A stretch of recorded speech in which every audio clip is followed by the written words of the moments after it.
Во рамки на учеството на петото издание на дипломатскиот форум во Анталија, председателката на државата Гордана Силјановска-Давкова се обрати на панелот на лидери на тема мапирање на иднината, управување со неизвестностите. Говорејќи за глобалните неизвестности, таа предупреди на растечката опасност од авторитарните тенденции, како и на сериозната криза на политичкото лидерство. За неа повеќе од кога било на светот му се потребни одговорни лидери, рано предупредување на ризиците како и превентивна наместо реактивна дипломатија. Според неа, меѓународното право не може да се применува и почитува без силни и стабилни меѓународни институции. Таа укажа на неодложната потреба од длабока реформа на Обединетите нации, но и на Европската унија, со оглед на фактот што обете беа формирани како неопходни мировни проекти, а се соочуваат со војна. Во врска со Западниот Балкан, Силјановска-Давкова го реафирмираше ставот дека евроинтеграциите не се само политичко, туку и безбедносно прашање, а отпорноста на трети страни е возможна само ако сме внатре во Европската унија. Уште еднаш укажа дека спротивно на основните европски начела и принципи вградени во конститутивните документи на Европската унија е членството да се условува со приговори за идентитетските прашања, култура, историја и јазик. На панелот учествуваа и председателот на Казакстан и премиерот на Грузија.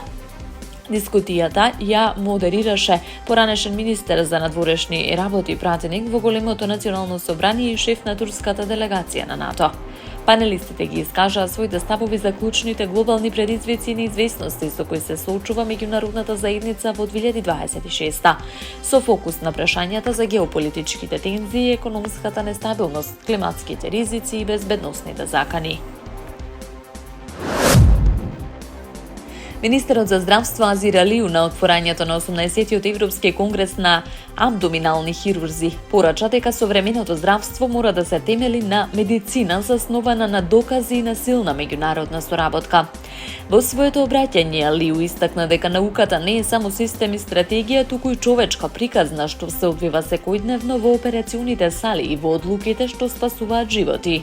Според него, трансплантацијата е најсилниот пример за спојот на врвната медицинска наука и длабоката хуманост. Тој посочи дека успешните трансплантации на црт, дроб и бубрек, реализирани деновиве, како и 16 трансплантации на рожница во соработка со експерти од Соединетите Американски држави, се доказ за напредокот на македонското здравство. Овие резултати, како што нагласи, покажуваат дека и мала држава може да развива силни човечки научни ресурси кога постои јасна визија и институционална посветеност. Министерот потенцираше дека Конгресот представува важна платформа за размена на знаење и искуства меѓу стручњаците со цел напредување на здравствените услуги во интерес на пациентите. Настанот е организиран од Македонската асоциација на абдоминални хирурзи во соработка со Европската асоциација на дигестивни хирурзи. Се смета за еден од најзначајните стручни собири во областа на дигестивната хирургија во регионот.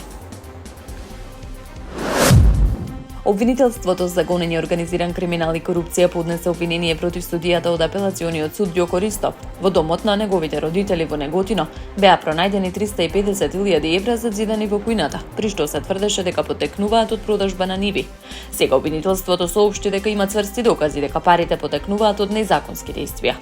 Ристов инаку е поврзан со случајот на поранешниот правобранител и сегашен адвокат Фехми Стафа, кој вчера е во затворот во Шутка, откако призна дека барал мито од 100.000 евра за да влијае кај судија. Во текот на детална истражна постапка, јавен обвинител од основното јавно обвинителство за гонење на организиран криминал и корупција ги обезбеди сите докази кои ја потврдуваат основаноста на сомненијата дека обвинето лице што врши јавни овластувања. Адвокат побарал вкупно 100.000 евра, а на 13.12 минатата година директно примил износ од 20.000 евра за да посредува со искористување на своето реално влијание врз судија од апелациониот суд Скопје за укинување на мерка притвор определена кон лице кое тогаш било недостапно на органите на прогонот. Основниот кривичен суд Скопје вчера изрече пресуда со која го осуди Стафа на ефективна казна затвор од 1 година и 3 месеци за кривичното дело, примање награда за противзаконито влијание. Со прифаќање на предлог спогодбата, Стафа ги потврдил и наводите во обвинението, согласно кои побараните пари биле со намена, со подкуп да влие врз конкретен судија од апелациониот суд во Скопје за да издействува укинување на мерка притвор. Од поведувањето на постапката, јавниот обвинител преседа повеќе действија со кои обезбеди цврсти докази во однос на сопственоста на паричните средства, со што се потврдија и елементите кои го исполнуваат битието на кривичното дело. Аеродромите во главните градови низ поранешна Југославија месецов забележаа намалување на летовите и капацитетот по серијата ревизии на мрежата од страна на авиокомпаниите, поради тековниот конфликт на Блискиот Исток, зголемувањето на цените на горивата и потенцијалните ограничувања на снабдувањето. Во споредба со првично поднесените распореди и нивоа на капацитет за април, објавени од XU Aviation News, кон крајот на март ситуацијата се промени на неколку аеродроми. Скопскиот аеродром е трет по број на седишта меѓу аеродромите во регионот и со намалувањето на бројот на седишта бележи 32% раст во однос на минатата година. XU News пишува дека според ревидираниот распоред, аеродромот во Белград треба да понуди 897.733 седишта на редовни летови во април, што е намалување за 36.995 од првичниот план. И покрај намалувањето, ова сепак представува зголемување од 7,6% во споредба со април минатата година. Скопскиот аеродром изгуби 6.866 седишта по ревизиите на мрежата досега овој месец, со што вкупниот број достигна 393.355. И покрај намалувањето, ова сепак представува силно зголемување од 32% во споредба со минатата година.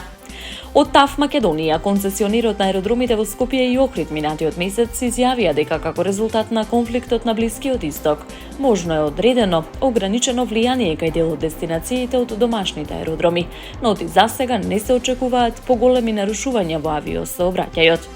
Внимателно ја следиме состојбата и сме во постојана комуникација со авиопревозниците, вели Неџат Курт, генералниот директор на ТАВ Македонија. Заменик министерот за надворешни работи на Иран, Саид Хатиб Задех, изјави дека Техеран отфрла какво било привремено примирие и бара се опфатен крај на војната во целиот регион. Во разговор со новинарите на маргините на дипломатскиот форум во Анталија, Хатиб Задех кажа дека какво било примирие мора да ги опфати сите жаришта на конфликтот од Либан до Црвено море, што го опиша како црвена линија за Иран. Ние не прифаќаме какво било привремено примирие, порача тој, додавајќи дека циклусот на конфликтот мора да заврши тука еднаш за секогаш. Хатиб Задех кажа дека посредувањето на Пакистан е насочено кон постигнување на таа цел. Зборувајќи за Ормузскиот теснец, тој рече дека морскиот пат историски останува отворен, истакнувајќи дека е во рамки на територијалните води на Иран, но сепак долго време бил отворен за пловидба. Тој ги обвини Соединетите Американски држави и Израел дека предизвикуваат нестабилност во регионот, велејќи дека нивните постапки негативно влијаеле врз глобалната трговија и пошироката економија. Додаде дека трајно решение на конфликтот, заедно со она што го опиша како напуштање на максималистичките позиции на САД, ќе обезбеди Ормузскиот теснец да остане стабилна рута за глобална трговија. Светските лидери и високи представници учествуваат на дипломатскиот форум во турска Анталија од 17 до 19 април, каде што се дискутираат глобалните предизвици и регионалните тензии.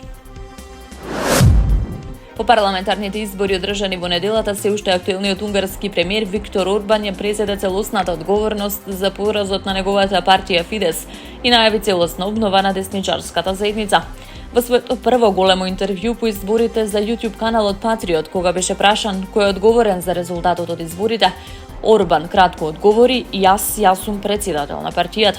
Тој призна дека кампањата не дала резултати, иако, како што кажа, постоеле сите услови за поинаков исход. Добивме 2,3 милиони гласови, додека нашиот противник доби 3,1 милион, кажа Орбан. Најави детална анализа, особено меѓу гласачите, кои претходно не гласале на изборите, но сега гласале против Фидес. Зборувајќи за изборната ноќ, тој кажа дека врз основа на излезноста на гласачите бил запознаен со резултатите. Кажа дека ќе предложи свикување на партиски конгрес за избор на ново раководство, вклучувајќи председател и подпредседатели. До крајот на јуни ќе ја завршиме првата фаза од реконструкцијата на партијата.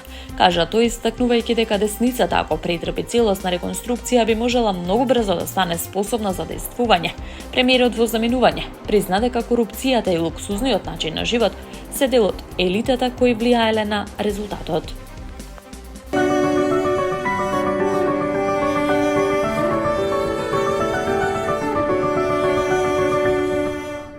Времето во текот на претстојниот викенд ќе биде променливо облачно со сончеви периоди. Од понеделник од вечерните часови до среда времето повторно ќе биде нестабилно со врнежи од дожд. Во вторник ќе биде наместа нестабилно со пороен дожд, грмежи и засилен ветер. Ќе дува ветер од северен правец кој утре и в среда ќе биде засилен, повремено силен, информира управата за хидрометеоролошки работи.